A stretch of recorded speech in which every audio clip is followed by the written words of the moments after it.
নমস্কার সকলকে স্বাগত জানাই। তো যেরকম ভাবে আমরা বিএড এর সাজেশনস 2024 সেমিস্টার 4 এর সাজেশনস প্রোভাইড করছি, সেরকম ভাবে আজকেও সাজেশনস নিয়ে চলে এসেছি। আজকের পেপারটা হচ্ছে 1-4 EPC 3।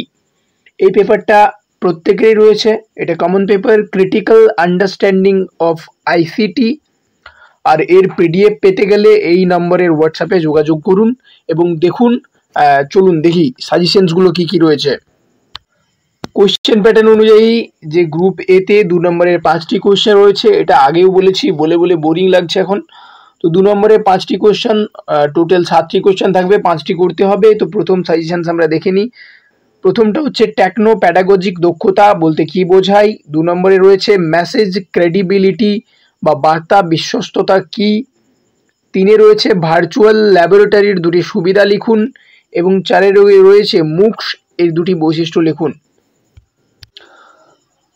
5 নম্বরে যে কোশ্চেনটি রয়েছে সেটি হচ্ছে বিদ্যালয় শিক্ষায় এমএস অ্যাক্সেস ব্যবহারের যে কোনো দুটি নির্দিষ্ট উদাহরণ দিন। 6-এ রয়েছে মোবাইল লার্নিং বলতে কি বোঝায় বা অ্যাম লার্নিং। 7-এ রয়েছে ডিজিটাল ডিভাইড বলতে কি বোঝেন। 8 নম্বরে যে প্রশ্নটি রয়েছে সেটি হচ্ছে দূরশিক্ষণের দুটি অসুবিধা লিখুন।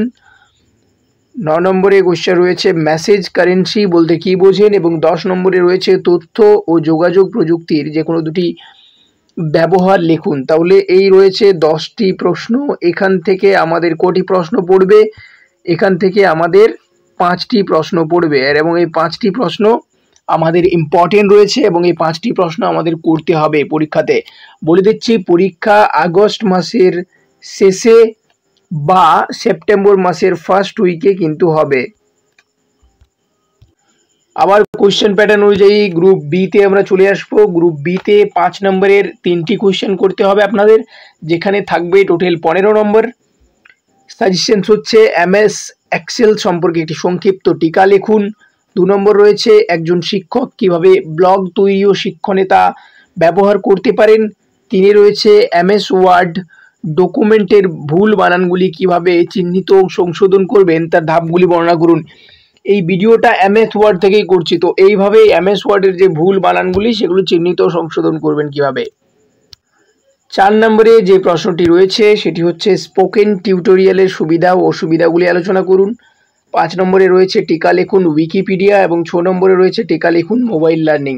তাহলে এখান থেকে হয়ে গেল আমাদের কোশ্চেন হয়ে গেল 6টি, যার মধ্যে থেকে আমাদের কোশ্চেন থাকবে কটি?